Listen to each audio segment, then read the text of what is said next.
Welcome again to our talk show, podcast, whatever you like to call it.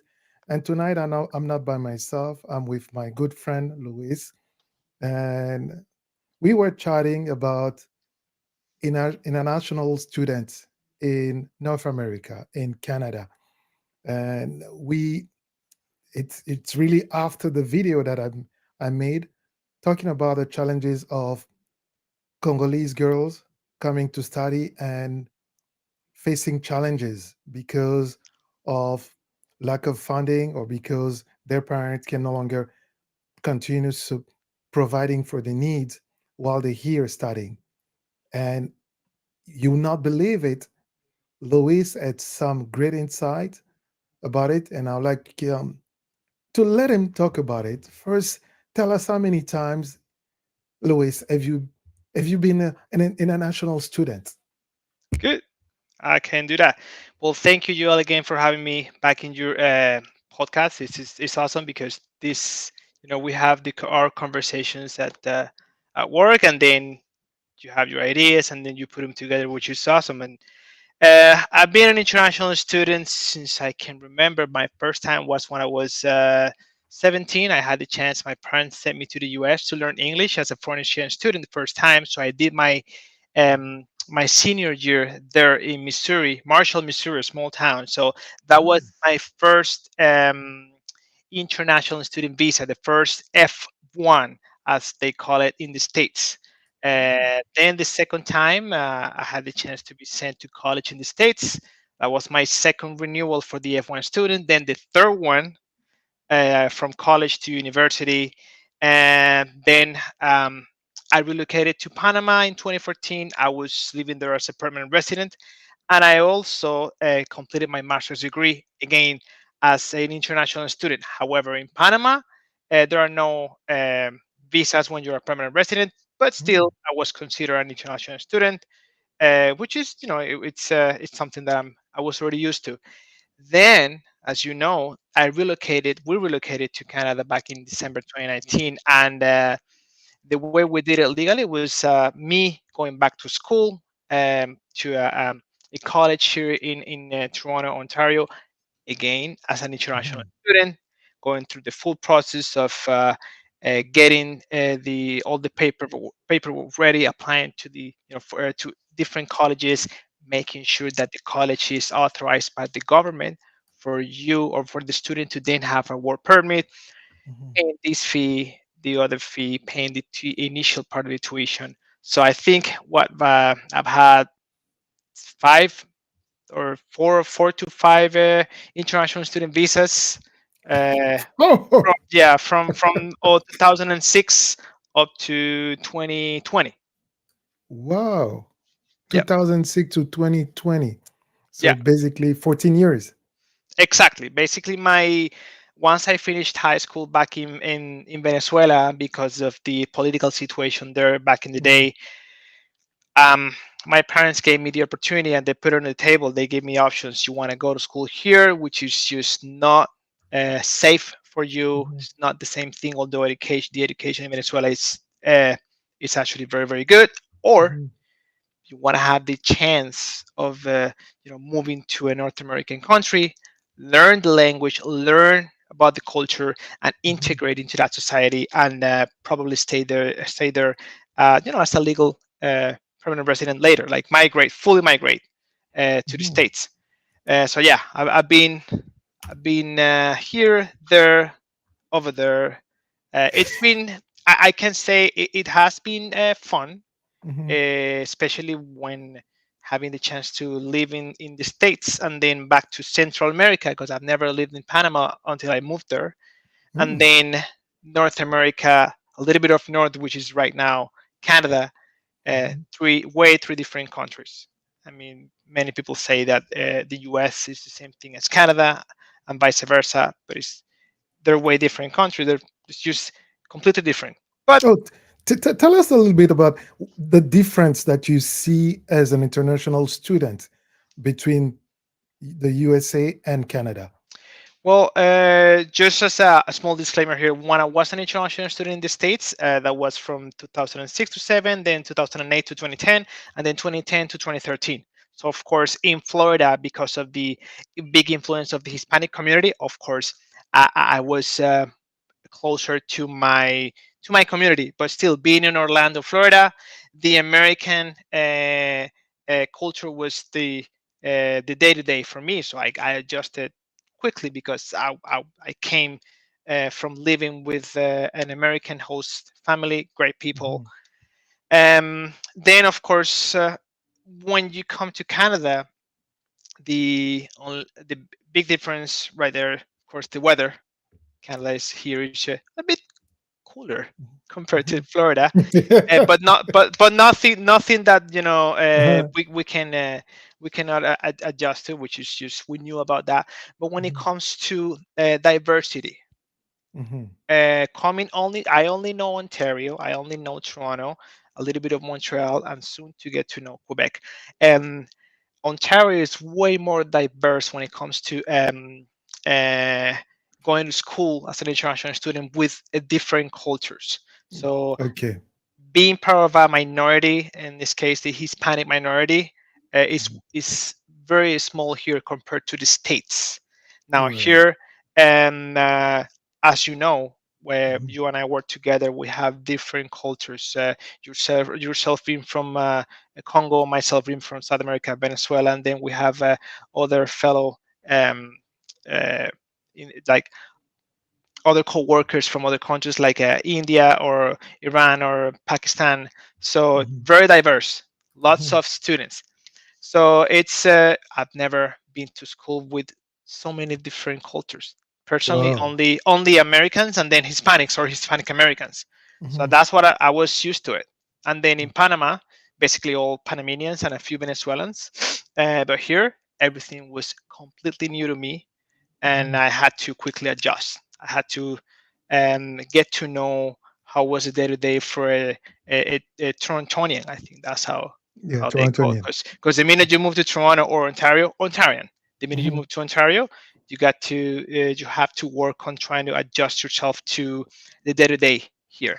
So Mhm. it's been a roller coaster, especially as an international student. Of course, when we moved here, I was 31 or Mhm. 30, yeah, 31. So it was a bit it wasn't that hard for me to get adjusted because I already had experience. Experience, yeah, traveling from one Exactly. country to another one. and Yep. and applying to a visa and Mhm. making sure that you have a budget. Now when you are 17, 18, 19, Mhm. or even 20, you're not, I mean, I wouldn't consider that person a fully grown adult. Mhm. Because moving from your home country just because your parents gave you the chance to go and experience it and go to school, let's Mhm. say in Canada or the States or Europe, Mhm. it's a total different experience. Yeah. And today is I believe personally, because I lived it this last time, it's way more challenging. It's way Mhm. more challenging. To your point, because we're talking about this, Mhm. I had to do my 16 or 18-month college degree here in Toronto Okay. during the pandemic. Whoa. So of course, the first semester was in person. Suddenly, March, the second week of March, Mhm. everything went just like that to virtual or online classes. Mhm. So brand new to me. A brand Um, new concept. But how do you see that? You had that experience a couple of years ago, and now 2024, you have, let's say, um, a young man just graduating from high school, and the parents are just about to send them to study in Canada. What are the first thing that come to your mind as advice to them?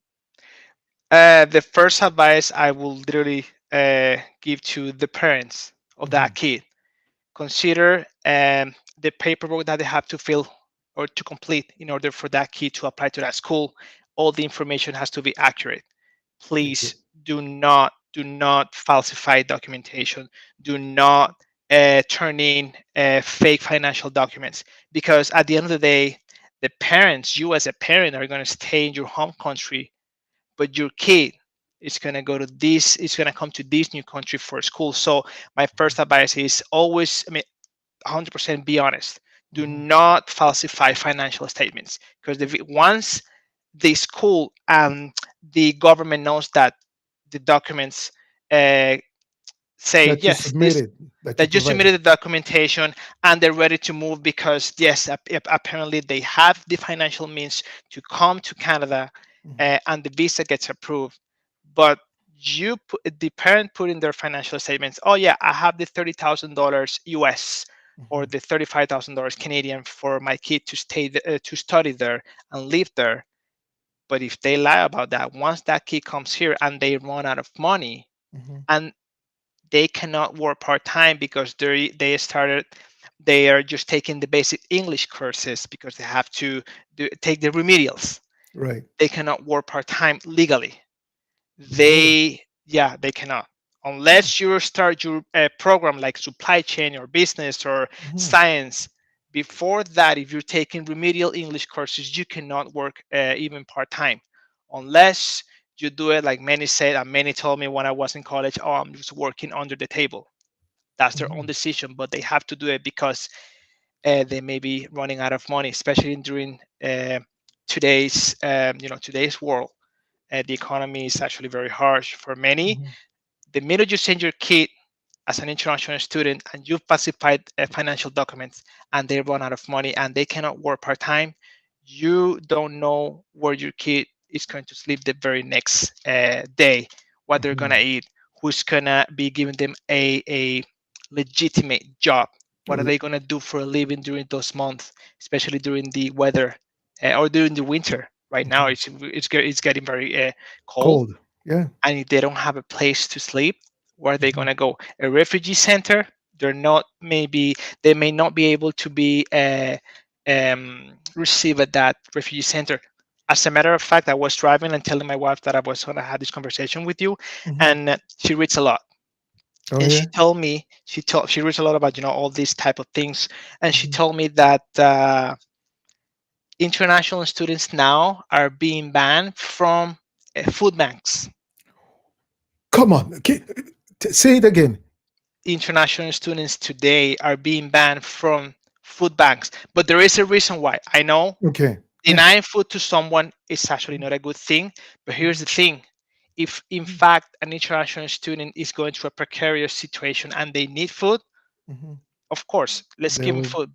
But Yeah. many international students also are playing the system, sadly, and saving the money they have and going to the food banks for, of Oh. course, get free food. And they load their bags with free food. And Mhm. then what happens with the homeless, the Mhm. veterans, the people that really need food banks to feed themselves? Mhm.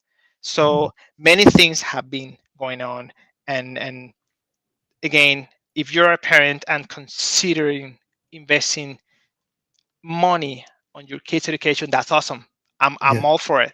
I think that's a great idea, especially if you have the chance to send your kids abroad. Mhm. However, consider always being honest in the application and having Mhm. the financial means. If you know a 1 year tuition is going to be 40,000 Canadian dollars, I will say, or actually, I can say, please have 80,000. Why? Double that. Exactly, double Mhm. it. Why? Not because of the second year of tuition, just because if 1 year of tuition is $40,000, please have another extra 30 or 40 for the living expenses, Expenses, food, right? Mhm. housing, in case they need medical assistance. Let's say in the States, they need a Mhm. medical insurance. Here, health is free. Europe, Mhm. I'm not sure. I've never been to Europe, but just in case, those are the Mhm. things that a parent has to consider. Yeah, coming to regarding Europe, I'm not sure, and I hope that I'll be able to invite some of my people that I know in Europe. As a matter of fact, maybe I can reach out to my cousin. Now they already graduated, they're Yeah, working, they established, but to tell us the experience that they had yeah, grow. I mean, coming Europe and going to school, university, and all that. What the challenges and what the challenges they're foreseeing in 2024, Yeah. especially with what we have now going on around. So I know, for example, for the African community, a lot of them are going through the visa process through some agencies. Is that something that happens as well in South America? Yes. As a matter of fact, when we applied to the school I went to here in Toronto, Mhm. the school itself in Panama has an immigration agent, a certified immigration Canadian agent. It's a it was a Panamanian person, of course, but of course Mhm. he was certified. So what they do is they help you complete the forms and fill these and read these and all that. Mhm. And yes, they go through the entire um, set of paperwork with Mhm. you. Of course, at my age when we did it, we were way more aware of all the little the clauses and the little words here and the Mhm. phrases, disclaimers and all that, so it was easier for us to understand what could happen if you don't do this, what Right. happens if you work full time if instead of part time, Mhm. what happens if you run out of money and you cannot pay your tuition, and then your visa is going to be revoked, with which almost happened to us because our funds were freeze due to the pandemic. Banks were Oh, not working.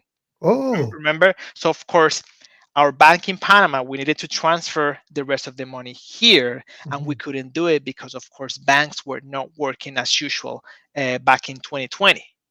So things, we were not expecting a pandemic. Mhm. So, we had our savings and we're like, okay, let's just leave part of the money in Panama. Let's leave part of the money. Let's bring part of the money here, pay Mhm. part of the tuition, and then we pay the rest. We'll transfer the money.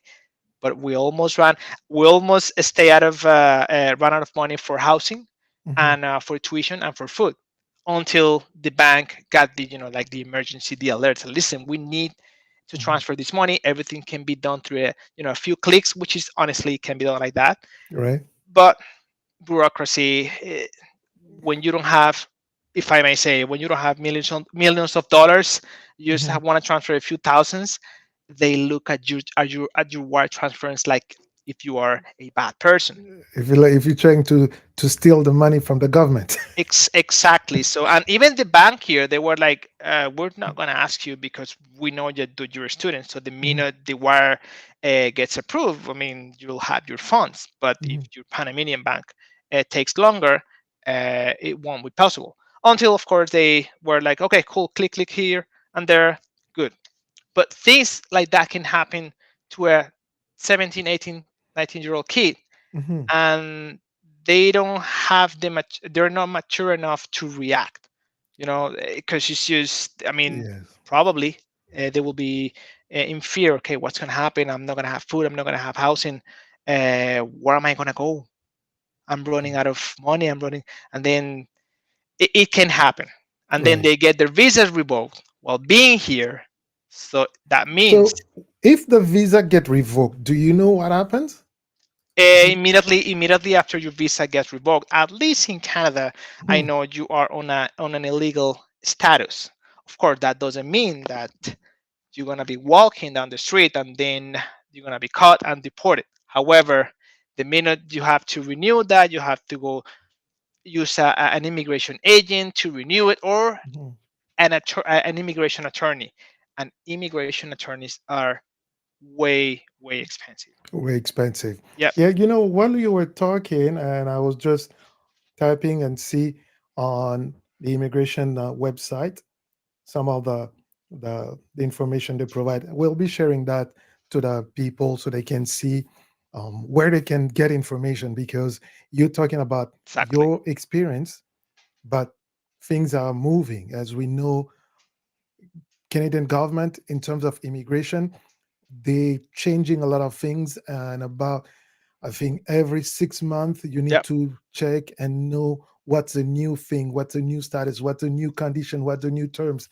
And for a young person planning to come to study, in Canada, 2024, because right now it's already November, and for the full registration, it's already over. And even for January Yeah, uh, it's full. winter, It's it's going to be full.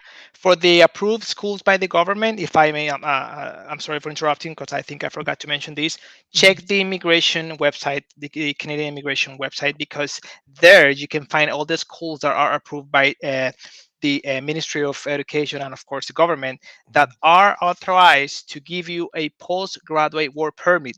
That's what you as an international student need to come here, because once you finish your program, then you can apply for that full-time work permit, which is 2 or 3 years depending on the program you have selected and the length of the program, and then you can work here legally full-time. uh, but if you selected a school that was not approved, and the agent in your home country lied to you, they told you no worries, we will help you with that work permit once you finish. That's a lie. It has to be in the immigration website from Canada for you Mhm. to get the work permit. If you don't do it, if you don't apply to one of those schools, or you try to save money, okay, this one is going to be $15,000 for the full program. That one is going to be $28,000. I'm going to send my kid to the uh, less expensive, save money, and then once they finish, they will Mhm. find a job. They won't get a full work permit, full time Yeah. work permit, and they will have to leave the country, Mhm. sadly, or just find other ways to stay here legally and find a job legally if that is what they desire. Yes, talking about it, let me just share the screen so um, people see that we're not making up things, but it's really Yeah, something that's real. And this is the that one. DLI, immigration designated. website. Yes, designated learning institution list. And I see that post graduation work permit. A lot of changes. You must be eligible to work for more than 20 hours per week off campus under a temporary public policy. Hmm. So they need to go there and find out if they meet the requirements. Hmm. Yep. And change to post graduation work permit starting September 1st, which was 2 months ago. There'll be changes to the post graduation work permit eligibility for certain program as some designated, how do you call it, learning institutions Yeah. in Quebec. Okay, so that's what I like to tell people. There a lot of information. It's available. A lot of those details are available on the immigration website. So instead of you just going and asking consultant and all that, you can do the work by yourself. Yeah. You can do yourself a great favor. Parent, you can do yourself a great favor by going to the Canada immigration website and check all the requirements, what they're asking, what you need to provide, what you need to do for your kids, for your children that you're sending abroad here, you're sending to Canada. Because, people may tell you things, but they're probably based on information they had 2 or 3 years ago. As we're showing you right here on this website, September 1st, 2 months ago, things have changed. So if you rely on the information coming from September 2021 or September 2020, you are you'll be out of luck. Your children will be out of luck if they come right now, because you need to understand where what the government is saying. So let's say, let's go, for example, go try this tool. Ontario, we say designated school. Okay, this is where parent you can find a list of all schools that have been designated by Immigration Canada. So, for example, you see those schools, they're there, but they are, do they offer eligible postgraduate work permits? No, no, no. So don't listen to people who tell you, oh, after graduating, they can work. The Mhm. government, the immigration of office, government is telling you that this school, although they list, they give you the name of the list, the schools, they do not offer postgraduate work permit. In short, PGWP. They do not offer that. So parents, you should be able to tell from the get-go where to send your children. Yep. Yep. That's exactly what I did. That's what I did back in late 2018 before I applied to the college where I got in here. I Mhm, checked that website. I made sure that the college was authorized by the government, and once I was sure that I was picking the right school and the right program, then I gave them a call, sent them an email, applied, and everything. I did apply to another school prior to that one. mhm, They gave me a call, and this is what they told me. Well, I remember I was driving. I pulled over and I asked him. My first question was, "Am I eligible to work full time with a work permit after I graduate?" She told me over the phone, "No mhm. worries, we will help you to get that work permit. You just have to trust us." The minute they told me that, I hung up the phone. Wow. Why? Yeah, why? Because they're good salespeople. They're great. Exact. You and I Exact. are in sales, Mhm, business developers. They develop, yeah, they develop. That's how they do it. Sadly, and mhm, that was sadly an Ontarian college. mhm, But once you check that list, there are other colleges that are legitimate. They actually just give them a call, send your application, and also some regulations or rule may vary according to country. So mhm. me coming from Panama as a as a Chilean citizen, my rules were different. But Right. if you're sending your kid from, let's say, your home country, Congo, Mhm, rules may be different from international students over there, mhm. different forms to fill, different financial information to show, etc.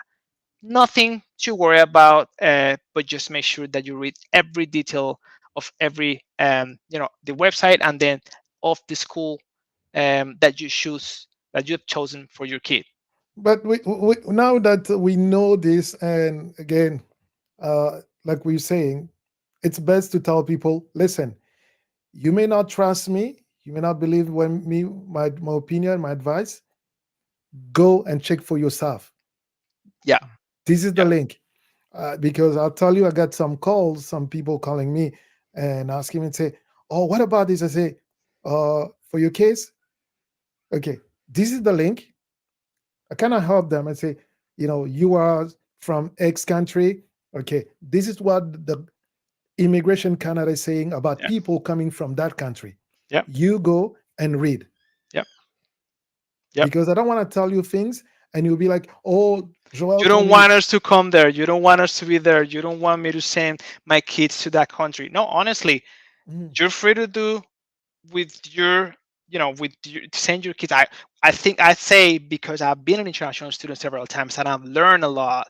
mhm, It's good if you can give your kids a chance to go abroad and study. Just go ahead and do it. We're not telling you to not do it. mhm, Either you're going to send your kid to the States, Canada, Europe, Australia. Just check their immigration policies, websites, their government websites, and make sure that social media also helps, mhm, because sometimes, although it can be a bit, sometimes it's not the best approach, but it can help. mhm, Check reviews, go on social media, read about every college mhm. Instagram account or TikTok account, see what current students are saying, right? Right. Mhm, Reviews are super important. You have no idea how many students today uh, that attended the school I attended, mhm, that attend the school I attended in the previous years. Now they have a bit of, a few complaints, because they never thought it was going to be like that. They never thought the labor market was going to change, and they were mhm. promised They a were full time. promised. Mhm, They, oh, you're going to get the full time work permit. Yes, they got it. But here's the thing: one thing is having the full time work permit. One thing is having the job. true. You can have a work permit, but You're Yep. not guaranteed to get a job. Exactly. And I Mhm, remember I told you this story and how I ended, I ended up working with Joel, such a great colleague. mhm, I mean, I finished my program April 2021. mhm, Right there, I applied for my full-time work permit myself. I mhm, paid for it. I did the application and everything, and I got it in July. But I got the interview with the HR mhm. in May, and they told me we have to wait until you Wait. get the physical work Mhm, permit. Even if mhm. you have the application and they tell you, no, no worries, the minute you apply, you can use that email and confirmation to apply. No, No, not no. every company is the same. A Yeah. big company or a good company is Mhm, going to tell you, nope, because we had the experience, we onboarded the employee, and mhm, then they didn't get the work permit because of a small mistake. Then we had to let that person go, and the company lost money because it's way more expensive to fire someone than mhm. hire someone Right. based on what I've experienced before as well. Mhm. So that's the other thing.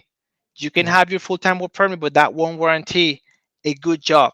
A So good your job. your kid also has to not only go to school and familiarize with the culture, the labor market. That's the first thing, and Mhm, try to do the right connections. Networking is essential, but mhm, also he or she have to be ready to go ahead and jump into the labor market pool and start looking for the best entry level job according to their career. It can mm, be done. mhm, If I did it during pandemic months, right? mhm, Today should be a bit easier, but we know the labor market today it's been, it's different than two mhm. years ago. So that's the other thing. And one thing I forgot to mention a Right. few weeks ago, Mhm, coming from TikTok, because my wife is the one that showed me, the Ministry of Immigration said, mhm. he actually said it publicly. Remember, coming to Canada as an international student won't guarantee that you're going to get the permanent residency. Okay. That's the other thing, and it is because if you come as an international student and you apply to one of those schools that doesn't that doesn't give you the postgraduate work permit, you will not have a path to Wow. continue on to your PR, because then you're Mm, gonna have to your parents or you as a parent gonna have to pay more for your kid again to go to a postgraduate permit authorized school. That's maybe another 25,000 dollars possibly. I know mm, someone that went through that, and Joanne, I know that person because she used to be mhm, part of the team, and she mhm. told me her story, and I'm like, wow, I was like, wow, that's scary. But she told me it was because I didn't do my job. Wow. And the agent back in she's from Colombia. The agent back in Colombia Mhm. promised her a different, Wow. gave her a different idea, and she trusted that person. So that's the thing. It is not Mm. that we don't want you to be part of, Yeah. Canada or the States or whatever you want to send your kid. It's just do your research before you send your kid. Because at the end of the day, money you can recover. If you work hard, you can recover it. But what Mhm. happens if your kid runs out of money and they have no place to go? They have no food, no The housing, harm you cannot recover. no The communication. And psychological effect, it's trust really me, hard. it's mental health here. Mhm, Now I understand why it is so important. mhm, And as an adult, it's way easier to manage it. But mhm, as a kid, prime years, they're learning new things, getting to know new people, going to school, and just trying to have fun while they go to school. mhm, The minute they don't have at least the most positive experience, it's not gonna be good for them, and that's when other things can happen because you're mhm, sending your kid away from home where you have full control mhm. to a new country. To a new country. Exactly. And my Mhm, parents have done it before. They did it several times with me. And yeah, I mean, even today, my mom told me, I mean, it was a mhm, good investment, but still, mhm. they were scared many They were times because scared. Yeah, because I mean, you there never are know. good parents. When a good parent think about the children, they always make sure that they have enough to go on, and then Exactly. and that's what I was telling people. Especially coming from Africa, the distance is so far, Yep. and hearing that your child is going through some hardship, it can be painful. Yep. Yep. It It, can be it's painful. it's yep.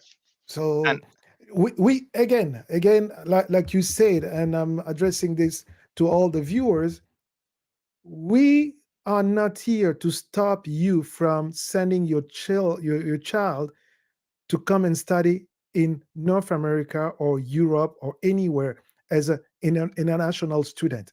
We are not doing that. But we simply want you to be aware of the challenges of certain things that most of the times those immigration consultants in your countries will not tell you. Some of those schools that you're about to send your children, they will not tell you. We showed it's you a the list. business. It's a The business list at the is end of the day. here. The government. I picked the province of Ontario. It tells you that those schools, although they do, uh, they provide education, but they do not, or they're not eligible for post graduation work permit. Not. You need to look at those details very, very carefully. Yep. So don't listen to an immigration consultant. They go to, oh, I'm going to get you a registration with this school and you get a visa. Yes, you can get a visa through that school. But getting a work permit after graduating from that school, it will not happen. And Exactly. Immigration Canada is making it that clear, so easy for you to see where you're about to send your children. And this came because also of what happened within, let's say it's clearly the Indian community. They had a lot of their children that came to study in Canada, and they got visa through school, and then the school, just at the middle of the school, and they stopped giving them classes. They cancel registration. Yeah, Some of them, it was like an oversold concert. They right? oversold these cool spots. That was actually one of the cities near Toronto, and they recruited more, like I think maybe like 60% more than the capacity of the classes, Mhm, and their visas were revoked, mhm, and they couldn't go to school, so they were stuck here. right. They were stuck here, and somewhat different cases. To give you another example, because maybe um, people in Congo or other countries, depending on we are being watched from. In the states, rules are different. You Mhm, apply, you get your visa, you go to school, but then you also have to make sure that that school gives you the 1 year optional practical training or the OPT card or work permit, full time work permit for the student to work full time at a company. And mhm, then once they finish or before they finish, the key, because I did it, they have to find a full-time work permit, get the offer, and then they have that card to work for 1 year, and make sure that before the 1 year is over, they can secure their H1B or H1B1 mhm. work visa application or the sponsorship from that company. Okay. Because yes, in the states, the Mhm, minute you run out of the OPT and you don't have an offer or sponsorship, then you have to leave the country within, I think, 30 days. mhm, Many of your viewers may know how the states work, but there mhm. they can just maybe go to your dorm or your residency and just find you And and pick then you up for there. exactly and possibly deport you, or let's say they don't find the student Okay. stays there illegally.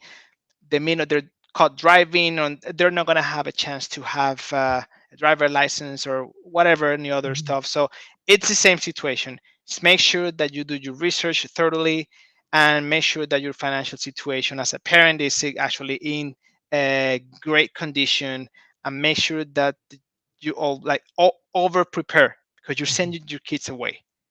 Yes. Mhm. So, dear viewers, this is another page on Immigration Canada website where you can find information about the study permit, what it means. So you still have So there are rules, and I'm just not going to read them for you. I will invite you instead, go on the website and read for yourself. Read for yourself because it's pretty clear, simple, easy to understand, pretty clear. So it's there. They give you information and and all that. So many questions and answers. So I think we're going to uh, end here, and then we hope that the information that we shared gonna give you a way, a place to start planning for your child next step in their studies, in their post high school studies, university studies, because what we're seeing right now, it's a lot of challenges. And I was speaking with a young a young person who came from Congo, and because of the way things were done, and the person arrived in Congo in from Congo in August, last August, and because they want to study in English, and English is not a first language, so they need to go through an English course Yep. at a college level to prepare them for university. And because of that, and because of other challenges, the person realized that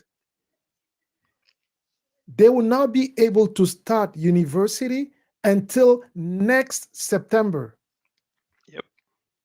So, knowing that if they had prepared themselves 12 months before, they would have started study September 2023. Yep. But because of the lack of preparation, because of the lack of information, because of the of information from those immigration consultants, they did not know. But that person is lucky to have family members here, to have relatives that can give her a shelter and provide food for the stay while they're waiting while they're going through that English classes. Hmm. But what if your child doesn't have that? Yep. Parent, think about it. What if your child, what if you do not have relatives here in Canada who can provide shelter to your child while they're waiting for the proper session for them to start at university? You exposing your child.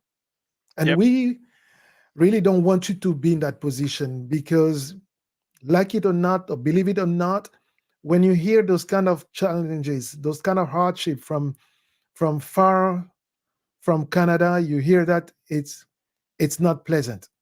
It's not pleasant. It's hard, especially to mothers. It's really hard, and that's why we hope that what Luis and myself have shared here will help you make a better decision. And if you have another child that you're thinking about sending over to Canada, I'll say start preparing now. Start looking for school now. Start Yep. looking at all these details right now so that when they come next August, they can start school, they can start university in September right away. Start planning it now. One more advice before we finish the session is that because you mentioned that that person that you just talked about had to go through a full year and a half of remedial English courses. Mhm. They're not allowed to work even part time because they're supposed to go to school only for English because they have to learn the main language of the province that they have selected. Let's say Ontario, or if they go to Quebec, they have to learn French. So let's say your kid finishes high school back in your home country. Mhm. Then after they finish, put that option on the table. Hey, I want to send you over there. But in the meantime, tell me what you think. And then if you say yes or you like the idea, I'm going to put you through an English or French course. Mhm. I'm going to tell you why.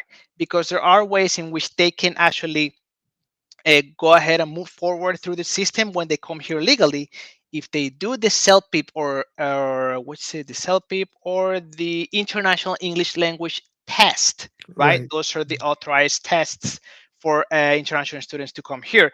If they get the highest grade, then they're placed in their regular program classes, and they Right. don't have to take remedial courses. That means that they can start their full career path and also able to work part time. Also, Mhm. please, please, please refrain from paying your CELPIP or English test results. Don't pay for them because their immigration here is gonna realize that they're fake. Why? Mhm. Because yes, you can buy them and you can get all the good grades and all the good points, but the minute you get caught, Mhm. your kid is at risk of losing his visa, getting everything revoked. Then they'll have to leave the country, or even Mhm. if they try to apply through something else, they're going to be revoked because they have already damaged their reputation. Don't buy fake English test courses just because you want to have your kid move Mhm. forward. Even Mhm. if immigration doesn't catch the fake test, Mhm. when your kid starts But college. university will catch them. Oh, for sure. No, no, no, no, no. This is true. I'm not talking lies here. I Uh-huh. went to college here with many kids Mhm. that didn't know a word of English, and they were in my advanced college courses, and I was saying, how are you in my project management course if you don't Mhm. know English? You don't know how to write a proper essay. You don't know how to write a proposal, a Mhm. business proposal. Very basic courses for you and I, Joel, but for kids, Mhm. no English skills. Mhm. Trust me, even if immigration Miss you. doesn't misses that mistake or that fake English test result, life is gonna get them, and then they're You gonna get you as a parent because your kid is gonna be failing throughout life, and then sorry, but it's just because and then the sad thing about that is like you bought a fake English result. it's gonna cost you So that means more. that they register for university. So you paid a 20,000 or plus for that semester, and your kid will fail because they did not understand a word Yep, of what the professors were saying. yep, So your $20,000 will be gone to the toilet. yep, So exactly, and buying those fake English tests, buying those fake French tests for those who do not speak French, it is a great mistake, bad mistake. And then remember, like Louis said, it's not depending on the those visas, they may not be able to work. So if they're going to those courses for interim courses to learn English, they cannot work. So mhm, you need to send money, and like we said, if you do not have relatives here in Canada, so you need to pay at least $12,000 just for for shelter, for housing, place yeah, just housing. and that's just a bet. Yeah, just the bed, and plus now the food, Yep, plus the transportation. yep. So if you ask me, Mhm. tuition plus another year of tuition plus uh, expenses, that'll be at least in Canadian dollars if they send them to college here, maybe 100,000, just just for your kid in your money, in your currency, just for your kid to be safe, to have their education secure. Right. And I'm not lying. If you want to do it, just make sure that financially speaking, you are ready to commit to it because you're sending your kid away Yeah, exactly. Thank you, Louis. And anytime. we'll probably connect again for another session, or if something comes up and you think we can chat, let me know. And we just open our cameras and we share the knowledge and information. Anytime. Thank you for having me again. And this was fun because this is a subject that I enjoy the most. I have Mhm. plenty of experience of it.